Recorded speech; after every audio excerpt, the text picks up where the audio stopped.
So welcome to our ASOL English learning class.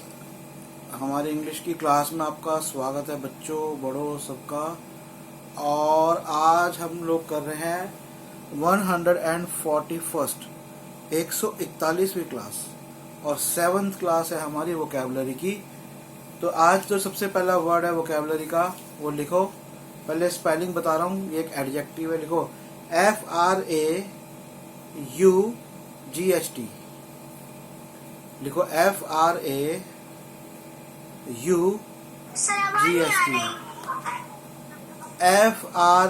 FRA आई आवाज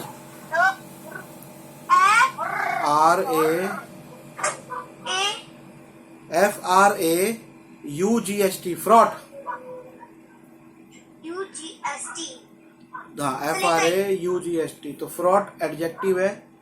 इसका पहला मीनिंग देखो, फिल्ड विथ समथिंग अनप्लेजेंट। किसी भी ऐसी चीज से आपका मन या समाज का मन भर जाए, मतलब कोई ऐसी फीलिंग आ जाए जो कि आपको पसंद नहीं है।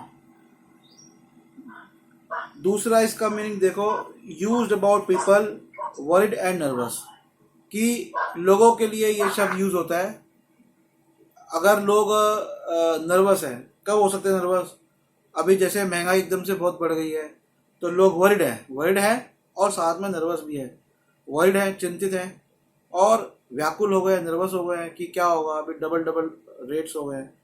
या मान लो अचानक सडनली कोई हम पे विदेशी आक्रमण कहीं पे हो जाए तो हम ये वर्ड फ्रॉड को यूज करेंगे। अब देखो इसका, so it's about the situation. एक सिचुएशन जो होती है कि very busy so that people become nervous. क्या सिचुएशन? या तो ऐसा भी हो सकता है कि लोग बहुत बिजी हो जाए कि पीपल बिकम नर्वस। नर्वस मतलब व्याकुल हो जाए, चिंतित हो जाए। एग्जाम्पल देखो इसका, things are usually fraught at work on Mondays. Things are usually fraught at work on Mondays, कि ज्यादातर सोमवार के दिनों में जो चीजें होती है वो fraught at work. Fraught at मतलब जो काम पे जब लोग जाते हैं तो वो, इसका जो पहला मीनिंग है फिल्ड विथ समथिंग अनप्लेजेंट, कि उनका मन नहीं होता। भाई सोमवार का दिन होता है तो उनका मन नहीं होता काम करने का। तो usually things are usually fraught at work on Monday. The case is fraught with perils. अब कोई केस की बात हो रहा है तो केस इज, अब मान लो मैं एक केस लेकर आया हूं और वो केस ऐसा है जो कि लोगों के अंदर घबराहट पैदा करेगा, नर्वसनेस पैदा करेगा, चिंता करेगा। तो उस केस के लिए मैंने कहा था case is fraught with peril.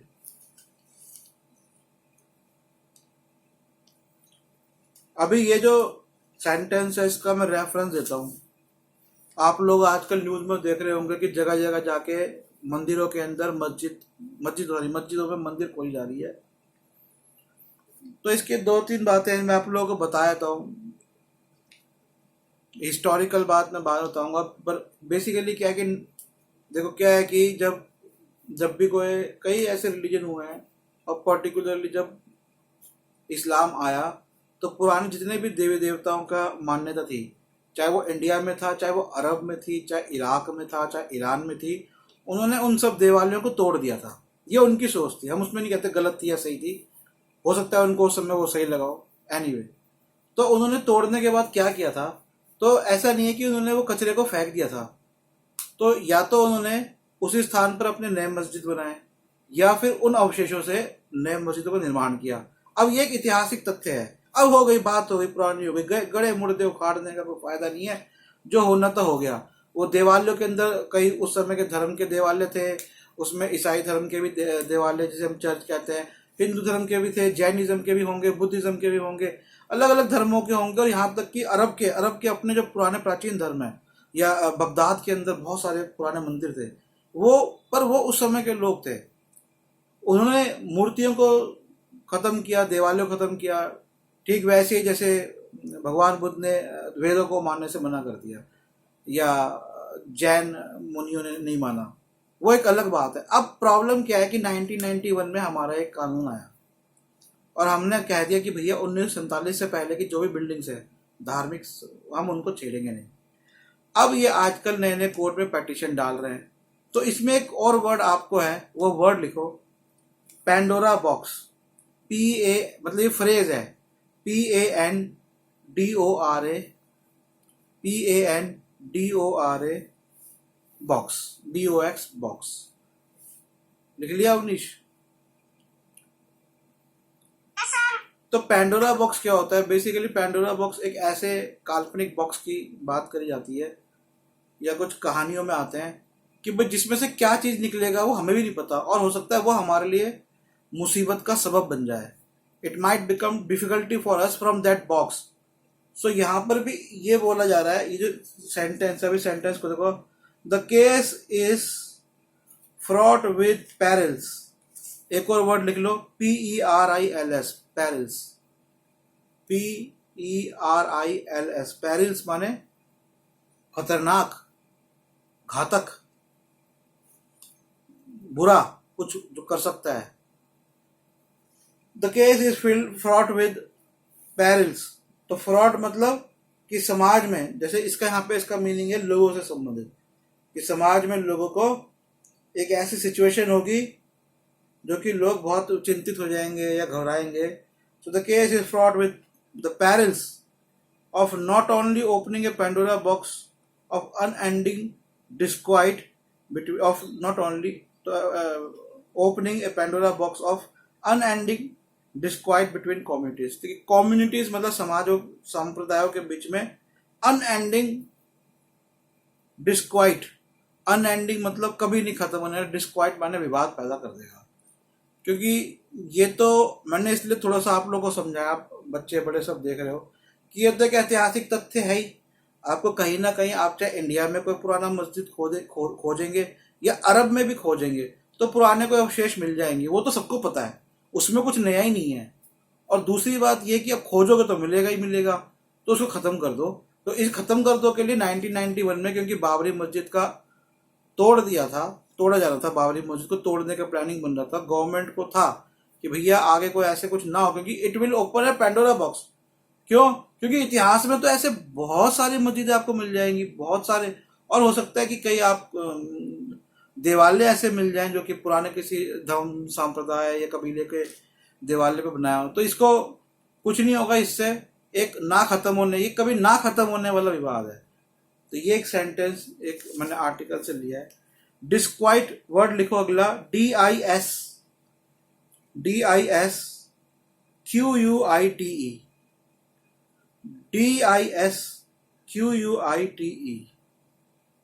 DISQUITE, ये नाउन है। ए फीलिंग ऑफ वरी और अनीज, कि चिंता या अनीज माने आपको अच्छा फील नहीं हो रहा है, ईज पे नहीं हो, आप आराम नहीं फील कर रहे हो, तो घबराहट है आपको, ठीक है। इसका दूसरा, ये ऐसी फीलिंग को हम कहते हैं डिस्क्वाइट। दूसरा है मेक समवन वरीड और अनीज, कि किसी को, ये वर्ब है, कि किसी को ऐसा फील करवाना या ऐसा लगवाना कि वो चिंतित हो जाए, या जैसे ये क्या कर रहे हैं, हर मस्जिद में जा जाके अवशेष ढूंढ रहे हैं। ऐसे तो अरब तक इनको अवशेष मिल जाएंगे मस्जिदों में, उससे कोई फर्क तो ना पड़ता है। अब जो है था, जो होना था सो हो गया, खत्म हो गई बात। पर इससे एक डिस्क्वाइट होगा, मतलब feel of uneasy and worried होगी, ठीक है। अब एक सेंटेंस देखो, world leaders are surely disquieted by prospect of a global economic meltdown. तो अभी क्या हो रहा है, तो सबसे बड़ी समस्या दुनिया के सामने है, वॉर है, पैंडेमिक गया, महामारी गई, और जो हमारा इन सबसे भी ज्यादा जो प्रॉब्लम हो रही है वो है ग्लोबल वार्मिंग। ग्लोबल वार्मिंग माने कि पूरी धरती पर टेम्परेचर 1.5 डिग्री अप हो गया है, और 1.5 डिग्री अप होने का मतलब है भारत में इसका क्या हिसाब हो रहा है, क्या इसकी वजह से मतलब प्रॉब्लम आ रही है कि भारत में टेम्परेचर हाई जाएगा और अत्यधिक बारिश होगी। टेम्परेचर हाई जाने का मतलब है कि हमारी एक तो फसलें खराब हो जाएंगी, दूसरा जो श्रमिक वर्ग है, 90% लोग, 80% लोग जो घरों से या दफ्तरों से बाहर सेवा देते हैं, उनके लिए सेवा देना कितना मुश्किल हो जाएगा। कोई मोची है, कोई लोहार है, कोई सफाई कर्मी है, कोई अमेजोन का डिलीवरी बॉय है, कोई पोस्टमैन है, कोई कपड़े बेचता है घूम घूम के, कोई दुकान लगाता है घूम, फल और फ्रूट की सब्जी, ये सब लोग इतनी धूप के अंदर हमें सेवा दे रहे हैं। तो सोचो, जब अब दिल्ली के अंदर 49.2 डिग्री टेम्परेचर रिकॉर्ड किया गया है इस साल, जो अब तक का रिकॉर्ड टेम्परेचर में सबसे हाई। दूसरा बाढ़, जैसे आसाम में आप देख रहे हैं कि बाढ़ आ रही है, तो ये अब वर्ल्ड लीडर्स चिंतित हैं इकोनॉमी के ऊपर भी। तो इकोनॉमी भी, हमारी अर्थव्यवस्था भी पूरी दुनिया की खराब हो रही है। गर्मी से फसलें भी खराब हो जाती है, बाढ़ से फसलें खराब हो जाती है, अत्यधिक बारिश से फसलें खराब हो जाती है। So the world leaders are surely disquieted. तो जो वर्ल्ड लीडर्स हैं वो डिस्क्वाइटेड मतलब उनमें बेचैनी है, चिंता है, वो अशांत है। Prospect of global economic meltdown, की जो ग्लोबल वैश्विक अर्थव्यवस्था है वो मेल्ट डाउन माने पिघल गई है, पिघल के नीचे हो रही है। अब एक वर्ड है, लिखो GIG, gig.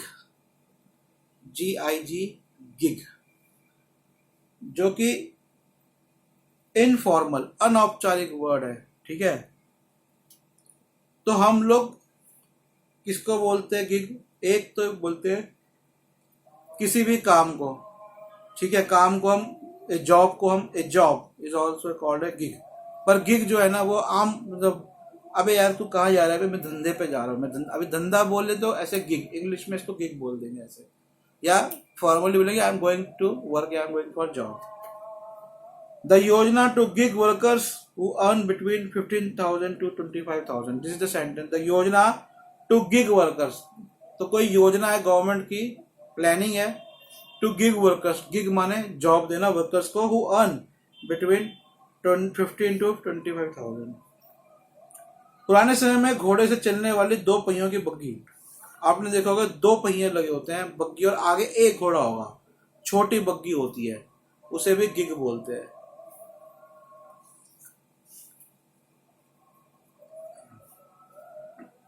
A light fast boat for rowing or sailing, हल्की सी नाव होती है, एक आदमी बैठ के चलाता है, या गोल सी नाव होती है, एक आदमी बैठ के चलाता है, उसे भी गिग बोलते हैं, ठीक है। A single performance by a musician or a group of musicians specially planning modern और पॉप म्यूजिक बाय कॉमेडियंस। तो a single performance by a musician, कोई म्यूजिशियन अपनी परफॉर्मेंस, संगीतकार अपनी परफॉर्मेंस दे रहा है, स्पेशली प्लेइंग मॉडर्न और पॉप म्यूजिक, ज़्यादातर मॉडर्न और पॉप म्यूजिक देता है। या फिर आपने देखा होगा कि आजकल लोग कॉमेडी करते हैं, बुक आते हैं, मजाक करते हैं, या कुछ ऐसी हरकतें करते हैं जिससे लोगों को हंसी आती है। देखा है कभी?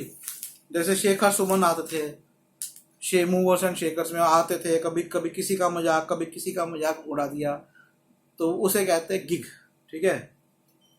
अब अगला वर्ड लिखो, इम्पेरेटिव, IMPERATIVE, लिखो IMPERATIVE,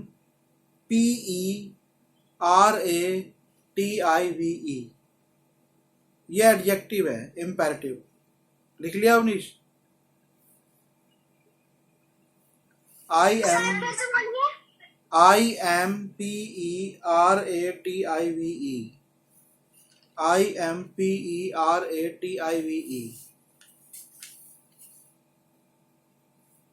IMPERATIVE, इम्पेरेटिव एडजेक्टिव है, वेरी इंपॉर्टेंट और अर्जेंट, कुछ ऐसा है जो कि बहुत इंपॉर्टेंट है। और ये थोड़ा सा फॉर्मल वर्ड है। जनरली हम लोग जब बात करते हैं तो हम कहते हैं इट्स वेरी इंपॉर्टेंट, या this is A must do, ऐसा हमने बोल दिया। बट व्हेन इनफॉर्मली जब हम बात करते हैं, but when we speak formally, तो हमने, या कोई लिख रहे हैं हम कुछ, हम कहते हैं ये, जैसे हम हिंदी में क्या कहते हैं, यार ये जरूरी है, तो जरूरी वर्ड के लिए हो गया हमारा नॉर्मल वर्ड इम्पोर्टेंट। अभी हमने किसी का ये अत्यावश्यक है, या बहुत महत्वपूर्ण है, तो आवश्यक या महत्वपूर्ण शब्द जैसे हम, हो सकता है कि भारत के कई देशों प्रदेशों में, महाराष्ट्र है, बंगाल है, वहाँ पे ये इस तरह के शब्द मिल जाए मराठी के, जिसे हम मराठी बोलते हैं बेसिकली, मतलब नाम हमने मराठी दे दिया, लेकिन ये सब वर्ड्स हैं जो कि भारत में चलते आ रहे हैं। तो अब जब अत्यंत महत्वपूर्ण इस तरह का वर्ड कहीं यूज करना हो इंग्लिश में, या अति आवश्यक, तो या आवश्यक, तो हम डालेंगे इम्पेरेटिव। जैसे एक सेंटेंस देखो, increasing cost of quality health has made insurance imperative. Increasing cost of quality health, कि जो आपकी क्वालिटी हेल्थ है, क्वालिटी हेल्थ मतलब स्वास्थ्य, क्वालिटी माने बढ़िया, जो एक अच्छा स्वास्थ्य, ठीक स्वास्थ्य। कैसे होता है ठीक स्वास्थ्य? आपको रेगुलर अपनी बॉडी के टेस्ट कराने पड़ते हैं, आपको अपनी हेल्थ के लिए प्रॉपर चीज़ें लेनी पड़ती हैं, फूड इंटेक्स करना पड़ता है। साथ में जैसे मैंने कहा, आपको अब गर्मी के दिन है तो हमें सोचना चाहिए कि श्रमिक को कैसे एसी की कूलिंग भी मिले, कि भैया वो 8 घंटा काम कर रहा है तो घंटा 1.5 घंटा वो ठंडी हवा में भी बैठ जाए। ये क्वालिटी ऑफ लाइफ है, ठीक है, क्वालिटी ऑफ हेल्थ केयर। और साथ में क्वालिटी ऑफ हेल्थ केयर क्या होता है कि भैया कोई बीमार पड़े तो ये नहीं उसे अस्पतालों के, सरकारी अस्पतालों में जाके वो धक्के खाए, वहां पर या तो उसका सही इलाज हो, या ऐसे फैसिलिटी हो जो कि वो प्राइवेट में भी जाए, जिसलिए लोग अपना हेल्थ इंश्योरेंस कराते हैं, कि बहुत महंगा होता है और हर कोई अपना हेल्थ इंश्योरेंस नहीं करा सकता। तो गवर्नमेंट के ऊपर ये बात है, क्योंकि हमारा 80% जो सेक्टर है, बल्कि 90% जो सेक्टर है, वो ऐसा सेक्टर है जो कि मजदूर वर्ग का सेक्टर है। बहुत कम लोग होते हैं जो कि ऑफिशियल जॉब करते हैं, और बहुत कम होते हैं जिनको प्रॉपर सैलरी मिलती है। किसान हैं, मजदूर है, हम भी मजदूर है, मैं भी मजदूर वाला ही हूँ, मैं भी मजदूर ही हूँ, मैं पढ़ा रहा हूँ, ये मजदूरी है, मैं भी एक तरह का मजदूर हूँ, मेरे को कोई फिक्स सैलरी नहीं मिल रही है। तो ये हमारे जैसे सब लोग जो है उनकी हेल्थ का क्या होगा, क्योंकि या तो आप हेल्थ का जो होते हैं इंश्योरेंस, वो तो बहुत मोटे इंश्योरेंस होते हैं। तो गवर्नमेंट के ऊपर ये कि भैया आप इनकी हेल्थ का कुछ करो, क्योंकि अल्टीमेटली जो काम होते हैं वो, जो सारे काम घूम फिर के बड़ी कंपनियों को कहीं ना कहीं फायदा होता है। सपोज मैं पढ़ा रहा हूँ, ओके, अभी मैं पढ़ाने के लिए क्या कर रहा हूँ, मेरे पास 2 मोबाइल है, एक रियलमी का है, एक Xiaomi। ये मेरे को परचेज करना पड़ा, पैसा कहाँ गया? बड़ी कंपनी के पास। इलेक्ट्रिसिटी BSES अदानी ग्रुप की है, इलेक्ट्रिसिटी का पैसा कहाँ गया? अदानी ग्रुप के पास। AC चल रहा है, हिताची का है, और इन सब पे टैक्स कहाँ जा रहा है? वो गवर्नमेंट के पास। तो बेशक एक मजदूर दिखने को लगता है कि भैया वो कोई सैलरी एम्प्लॉय नहीं कर रहा है तो उसको इनकम टैक्स नहीं दे रहा, लेकिन वो जो काम में चीजें कर रहा है और जो सेवा कर रहा है वो कहीं ना कहीं बड़ी कंपनी और गवर्नमेंट को अच्छा टैक्स चला जाता है। तो इसलिए पैसा तो जा रहा है श्रमिक वर्ग से भी, पर श्रमिक वर्ग को कम से कम आप एक अच्छी हेल्थ फैसिलिटी तो दो। तो इसके ऊपर एक आर्टिकल आया था, तो उस पर ये सेंटेंस में लिया कि increasing cost of quality health care has made insurance imperative, कि क्वालिटी हेल्थ केयर जो कॉस्टिंग बढ़ रही है उसके लिए इंश्योरेंस इम्पेरेटिव हो गया। इंश्योरेंस इम्पेरेटिव हो गया, क्यों? इंश्योरेंस बहुत जरूरी हो गया है, और लोग आजकल पहले से ज्यादा मेहनत करते हैं, एक गंदे और पॉल्यूटेड एनवायरनमेंट में मेहनत करते हैं। 87,000 से ज्यादा लोग हर साल भारत के अंदर खाली गर्मी से मरते हैं, लाखों लोग हवा और गंदी हवा और गंदे पानी से मर जाते हैं। तो हेल्थ केयर बहुत इंपॉर्टेंट है, उसके ऊपर ये था। अगला वर्ड लिखो, CONSO RTIUM,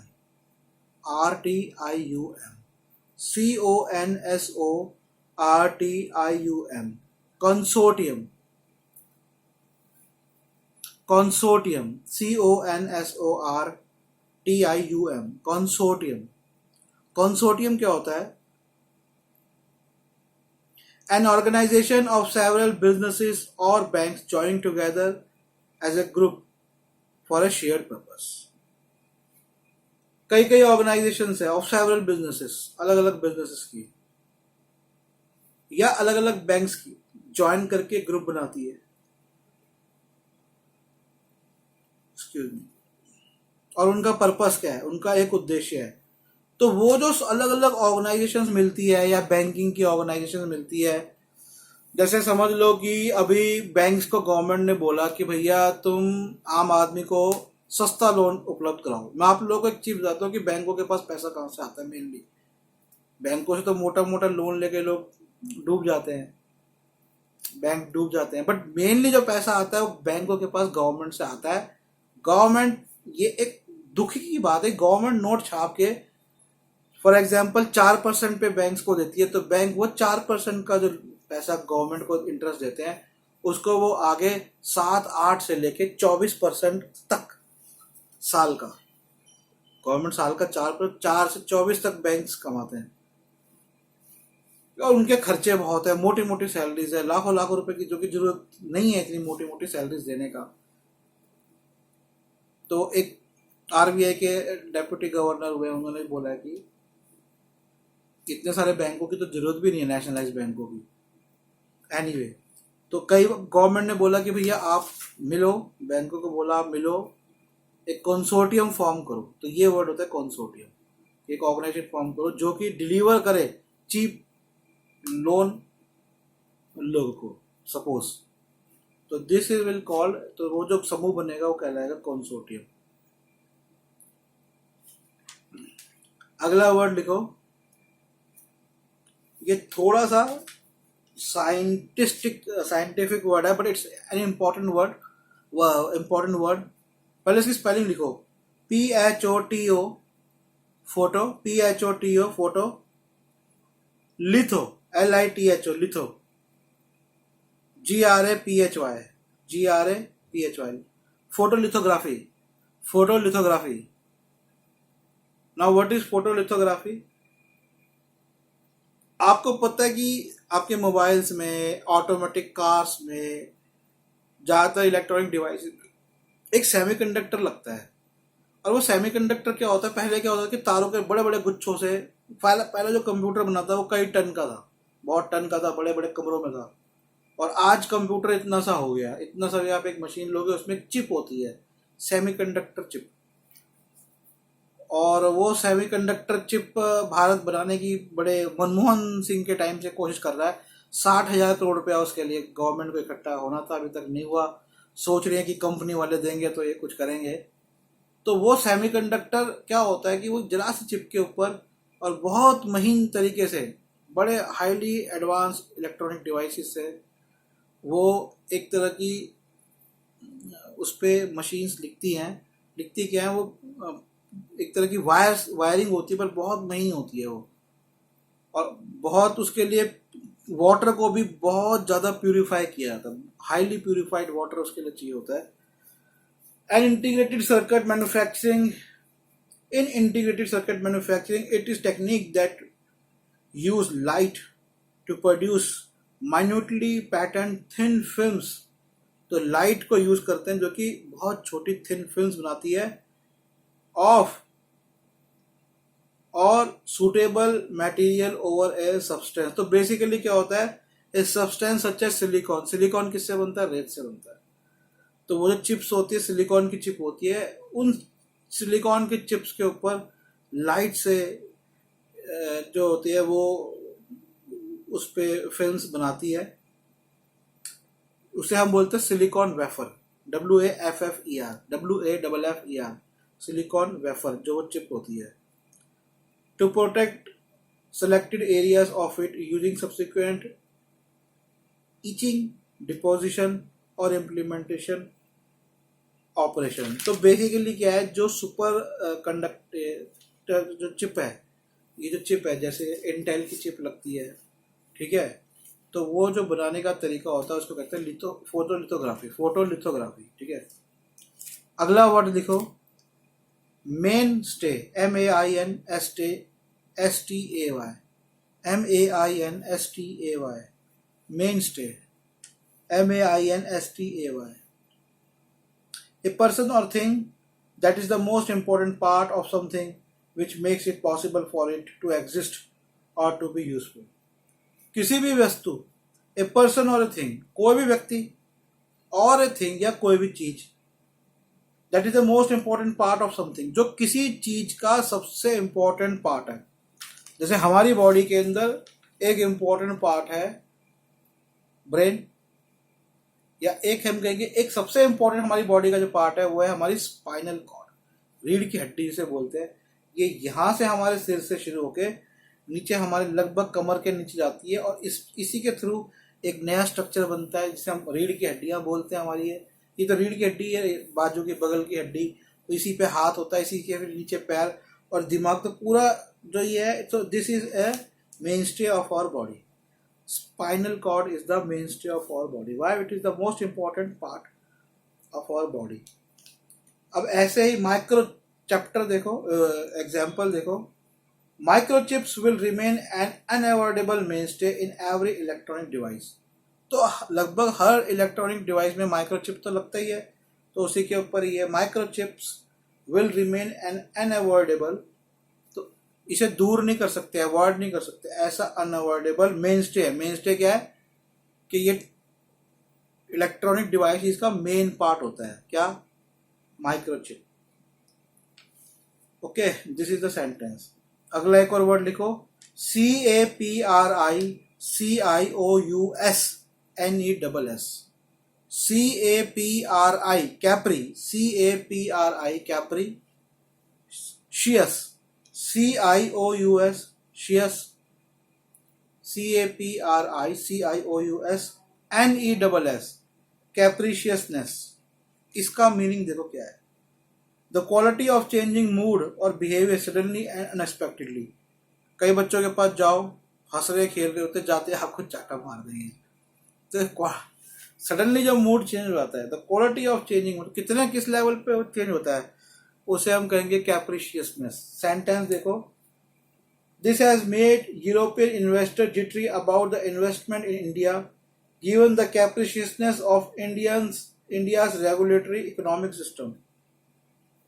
तो ये कह रहा है दिस हैज मेड यूरोपियन, कुछ किसी चीज की बात कर रहा है कि इसकी वजह से जो यूरोपियन इन्वेस्टर है, दे आर जिटरी मतलब नर्वस है, चिंतित है, अबाउट देयर इन्वेस्टमेंट, कि वो अपनी इन्वेस्टमेंट करें या नहीं करें भारत में। Given the capriciousness, capriciousness sudden quality of changing the mood or behaviour. किसका capriciousness? Of Indian regulatory economic system, कि भारत का जो रेगुलेटरी इकोनॉमिक सिस्टम है। रेगुलेटरी इकोनॉमिक सिस्टम क्या है कि जो भारत की अर्थव्यवस्था है ये बड़ी रेगुलेटरी है, रेगुलेशंस है इस पे, रिजर्व बैंक है, सेबी है, फिर गवर्नमेंट कुछ डाल देती है और अचानक कई बार वित्त मंत्रालय कुछ डाल देता है।